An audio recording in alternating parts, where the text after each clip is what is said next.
The American Society of Civil Engineers released their annual infrastructure report card, and the U.S. got a D+. One of Trump's biggest campaign promises was a 10-year, $1 billion infrastructure modernization effort that received support from both sides of the aisle. As budget debates start to heat up, we'll soon see if he's able to follow through. Vice Dean of Academic Programs for the USC School of Engineering joins us. Jim, just how bad is the U.S. infrastructure right now?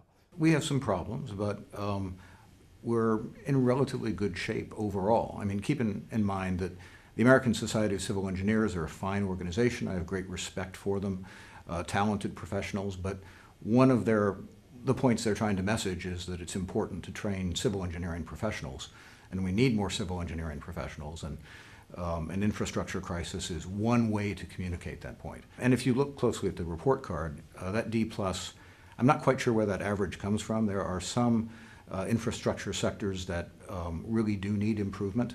But frankly, the more private property there is in the various infrastructure sectors, the better they tended to fare. Rail received a B, for example, right? And that's largely because rail is privately owned.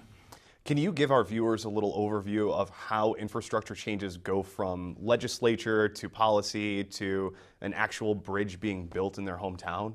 Well, it's important to keep in mind infrastructure is a lot of different kinds of systems, right? And the way those systems are owned, financed, managed, tend to vary depending on the kind of the system. So the federal presence in infrastructure really, in terms of funding, is not as large as we might have concluded based on the most recent campaign, because we heard a lot about infrastructure from President Trump when he was campaigning, and we still hear about it. And the numbers associated with the ASCE report card are so huge that they look to be something that only an entity like federal authority could tackle. But in fact, when it comes to actually owning the assets associated with infrastructure or financing them, the federal role is largest with respect to transportation and water.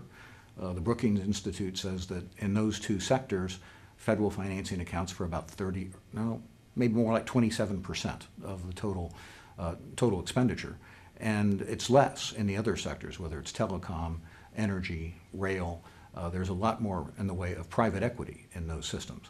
There's no one standard way that the money flows, right? It flows one way through the Department of Transportation. It flows through other channels. So it requires a constellation of efforts from multiple organizations to actually enact these changes. Absolutely. What are the most pressing issues with our infrastructure right now? Obviously, the trains got a B, but I believe our bridges got a D-. We can do better with bridges. There's no question about that. But the point is, the good news is the bridges are fairly carefully inspected, so we know where the risks are. We do have the money to address them. The problem is that we tend to overcommit. So, for example, the Highway Trust Fund. The Highway Trust Fund was going bankrupt and basically zeroed itself out. And before we get into it, for our viewers at home, can you just describe what the Highway Trust Fund offers? We pay federal gas taxes. The federal gas taxes go into the Highway Trust Fund. It's supposed to be a user fee system that finances our highways, and that includes bridges on federal highways, right? And a number of state routes. So that's actually a very well-funded system right now.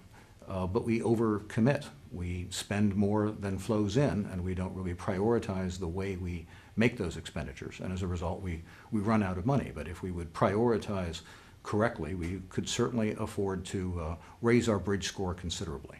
Now, President Trump's provisional budget that was released last week includes about a 13% cut in the budget for the U.S. Department of Transportation. It also cuts the Tiger Grant program.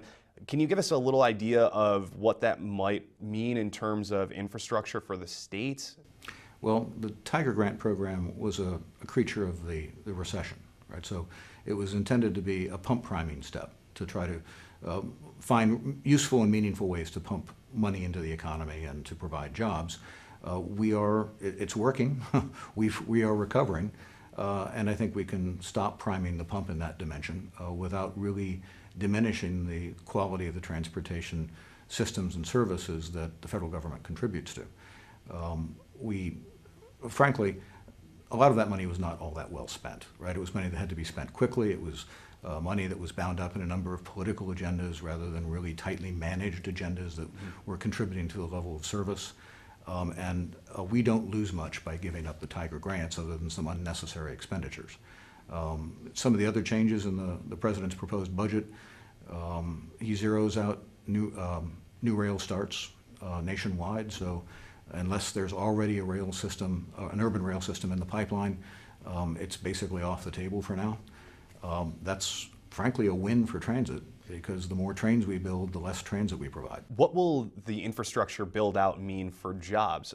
Former President Obama had, of course, the shovel-ready jobs initiative that was seen by many as being a sort of example of pork barrel politics, where a lot of the money sort of wound up in limbo. Do you think that this infrastructure plan, this $1 billion 10-year infrastructure plan, will lead to more jobs for Americans? I expect that it will. It's an important, if we look at infrastructure nationwide, it maybe infrastructure employment maybe accounts for 11% of the total U.S. workforce. So it's a non-trivial share of the number of jobs that are out there. There's all of this locally funded infrastructure, and the President's plan needs to find a way to correctly incentivize local expenditures. And that's difficult to do because localities are different. Very frequently we've got infrastructure funded at the local level by property taxes or other general purpose funds that are competing for critical services like fire and police. And it's not unusual to see maintenance for physical plant pushed back, because if you forego maintenance now, it's a little less obvious, right? I mean, it's not really apparent to the voters what's happening.